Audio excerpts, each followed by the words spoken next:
Magandang araw sa inyo mga boss, mga ma'am, mga sir. San Felipe po tayo ngayon, property vlogging, ano po. Yung mga gusto po magpa-vlog ng mga properties dyan, mga boss, mga ma'am, mga sir. Sabi lang kayo, kung kaya namin puntahan, pupuntahan namin yan. At yung mga iba po nagpapa-vlog ng mga properties nila, medyo na malalayo po dito sa Zambales, ano po. Ayusin ko muna to ha. Yan. Medyo malalayo po dito sa Zambales, ay schedule po namin yan. Pero pupuntahan po namin yan mga boss, mga ma'am, mga sir, huwag kayong mag-alala. Medyo inaayos lang namin yung mga schedules namin. But anyway, meron po tayong property dito ngayon. May manggahan. Actually, dalawa po ito eh. Isang 11,000 plus square meters at saka isang 7,000 plus square meters. Ilalagay ko po sa description or sa screen yung exact total ng property, ano po. Ito po yun. Yan. Ito po kalsada. Ito muna tayo. Pakita ko muna sa inyo yung right of way. Kasi pwede nyo pong bilihin yung dalawang properties. Ano po, itong palayan na which is letter L. Tapos itong mango farm na nasa tabi nitong palayan. Ito. Now, bago po natin simulan ng aking vlog dito sa ground, of course, syempre, papaliparin po muna natin si Chokokoy.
So there you go mga boss, mga ma'am, mga sir.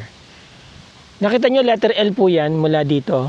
Dito mayroon kayong nakitang kalsada, di ba? Ito po yung kanyang road right of way para dito sa rice land. Alright?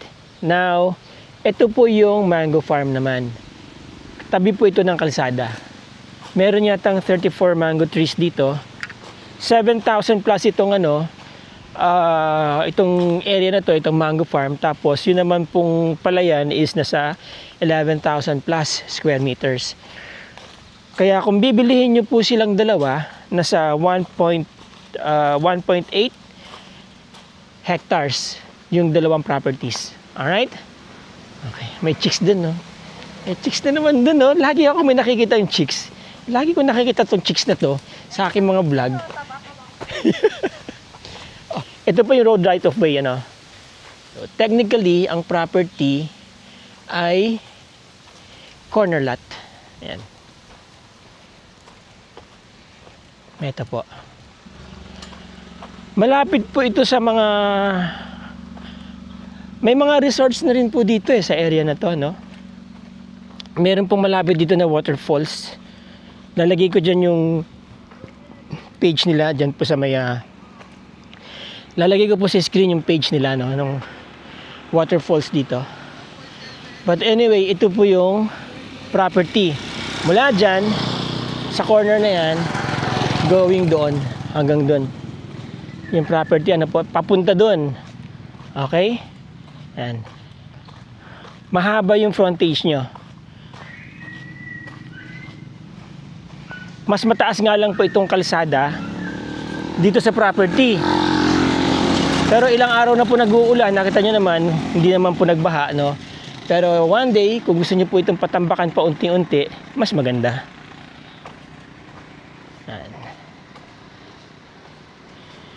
Yan po, may mga tanim na saging dito sa harap. Sabayan, malalaki. Yan, dito yan, dire-diretso pa ganun. Tapos, itong tabi niya,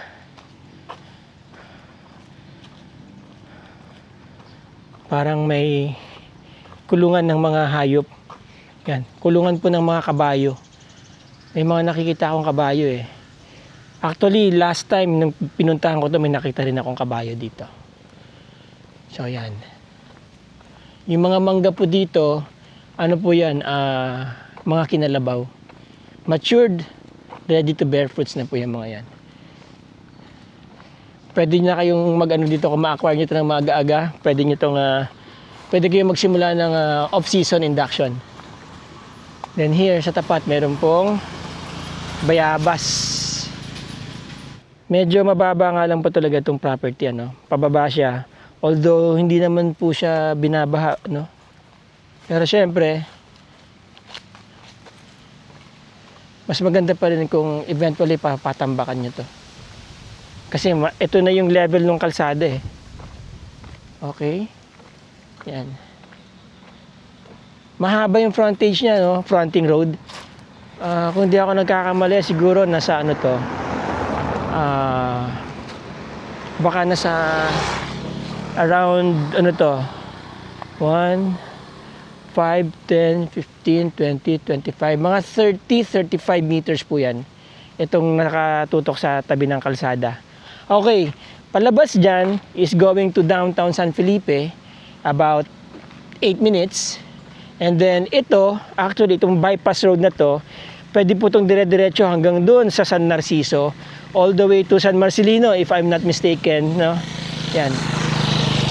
Marami na rin pong community dito, makita nyo sa drone shots, di ba? Papunta po ng coastal area, about 15 minutes, nandyan na po kayo sa Liwliwa. And then about 30, 40 minutes, nasa ano na po kayo? Nasa town na po kayo ng Iba, capital ng Zambales. Kasi San Felipe, Cabangan, Botolan, and then Zambales. Alright? Ang property po ay about 3 hours to 3.5 hours drive from Metro Manila. Basta hindi masyadong matraffic. Ano po? Yung normal course lang ng driving, no? Okay, mga boss. Titled po ang property. Nakita ko na po yung titulo nito. Selling for 650 per square meter. Murang-mura na po yan. 650 per square meter. Pareho lang po yung rice land at saka yung mango farm. Okay, mga boss. Para po sa mga interested dyan, kontakin nyo lang ako. Nandyan po ang aking contact details. At nandyan din po sa description ng video And samahan po namin kayo dito sa lugar na to. Okay? Again, para po dun sa mga gusto magpa-vlog ng kanilang properties, kontakin nyo lang po kami. Schedule namin ang pagpunta dyan. Yung mga iba pong nagpa-vlog sa medyo malalayong lugar, antayin nyo lang po kami. One of these days, kukontakin namin kayo. Okay mga boss, mga ma'am, mga sir. Again, maraming salamat po sa inyo. Maraming salamat sa inyong time. Till the next video. Ciao.